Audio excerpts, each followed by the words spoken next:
সুপ্রভাত সকলকে। আজকে আমরা ঘাড়ের ব্যথার উপশম নিয়ে কথা বলবো। যারা দীর্ঘক্ষণ কম্পিউটার বা ল্যাপটপ বা মোবাইল স্ক্রিনে ডিফল্ট পশ্চারে অর্থাৎ আমাদের যে স্বাভাবিক অঙ্গভঙ্গি তার বাইরে গিয়ে দীর্ঘক্ষণ এইভাবে বা কোনোভাবে থাকেন, তখন কিন্তু দেখবেন এই জায়গাটায় পেন বা ব্যথা অনুভূত হয়। সেইটা কিভাবে আমরা নিরসন করতে পারি সেই বিষয়ে কথা বলবো। আমি কিছু এক্সারসাইজ দেখিয়ে দিচ্ছি। এইটা এক্সারসাইজ আপনি যদি করেন তাহলে ডেফিনেটলি আপনার এই ব্যথাগুলো কিন্তু আর থাকবে না। তো প্রথমে চলুন শুরু করি। তার আগে বলি যে এইটা কিন্তু আপনি যতটুকু পারবেন ততটুকুই করবেন। এইভাবে প্রথমে সামনের দিকে একবার স্ট্রেস করুন যতটা পারবেন, জোর করবেন না। এরপরে পিছন দিকে স্ট্রেস করুন এইভাবে, এইটায় টান অনুভূত হবে। আবার সামনের দিকে করলে এই জায়গাটা পিছন দিকটায় টান অনুভূত হবে। এইভাবে আপনি 5 বার করবেন। দেন তারপরে ডান দিকে হালকা করে করবেন, এই দিকটায় দেখবেন টান অনুভূত হবে আপনার। যতটা পারবেন, আবারও বলছি, ততটাই করবেন, জোর করবেন না কোনো কিছুতেই।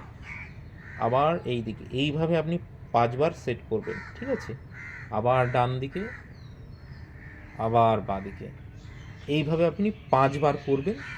তারপরে যেটা করবেন, আমরা রোটেট করব গলাটা, এইভাবে ঘোরাবো 5 বার, এইভাবে ঘোরাবো 5 বার। দেখুন কিভাবে করছি। প্রথমে হালকা করে 1 2 3 4 5। এবার উল্টোভাবে 1 2 3 4 5। দেখুন এইখানে কিন্তু যারা প্রথম করবেন, আবারও বলি যে খুব তাড়াতাড়ি এইভাবে ঘোরাতে যাবেন না। এখানে টান লাগতে পারে। খুব স্লাইটলি ধীরে ধীরে এই জিনিসটা করবেন, বোঝা গেল? দেন তারপরে ডান হাতটা এই রকম করুন, এইভাবে আনুন। দেন তারপর সামনের দিকে 5 বার করুন। 1 2 3 4 5। এবার উল্টো দিকে করুন 5 বার। 1 2 3 4 5। এটা হয়ে গেল। আবার সেইভাবে রেখে দিন। এইবার আসুন, এই বাঁ হাত এইভাবে সোজা করুন। দেন তারপরে এই পশ্চারটা নিন। তারপরে সামনের 1 2 3 4 5। এভাবে আস্তে আস্তে করুন। প্রথম দিকে 1 2 3 4 5।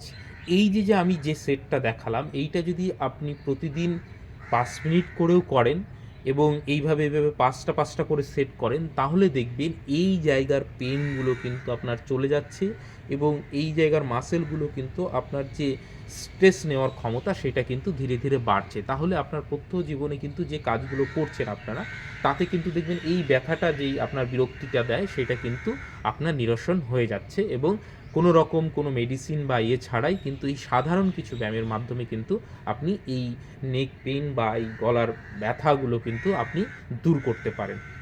কেমন লাগলো নিশ্চয়ই জানাবেন এবং প্র্যাকটিস করার পর জানাবেন।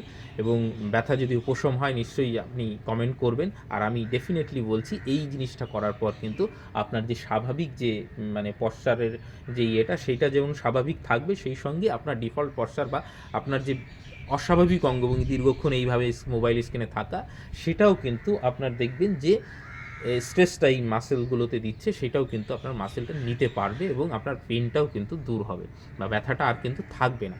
হ্যাঁ, এটা একদিনে হবে না। আপনি মোটামুটি 7 দিন প্র্যাকটিস করার পর দেখবেন আপনি এর রেজাল্টটা পাচ্ছেন। ভালো থাকবেন, সুস্থ থাকবেন এবং অবশ্যই আমাকে আমাদের পেজটাকে ফলো করবেন এবং এই ধরনের যে সমস্ত স্বাভাবিক প্রক্রিয়ার মাধ্যমে আমাদের শরীরকে সুস্থ রাখতে পারি সেই সব বিষয় নিয়ে আগামীতে আরও কথা বলবো। আপনাদের মতামত নিশ্চয়ই জানাতে পারেন। Thank you.